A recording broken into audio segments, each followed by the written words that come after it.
şu an tarihi we are used to seeing gold medals awarded to athletes, fighters, sports people in general.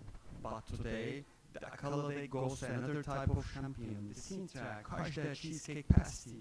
It's claimed to have been created by Friar Xiao Ananchio at the Panhandle continent in the long gone 13th century. Friar Joe used to pack that kettle up only in the region to use the weight cheese that was left over. And how fortunate, not only did he avoid waste, it turned into Portuguese pastry. At the time, sugar and cinnamon hadn't yet made its way to Europe, but over the centuries, Francisco da Mariosap or Constantino Gomez, known as Piriquata, turned the original recipe into the sweet treat we know today. It earned the gold medal at the regional exhibition fair and square, and it reminds us that in the past it was so precious that the peasants used to pay the rent to the lenders of land they farms. Thanks for listening to me.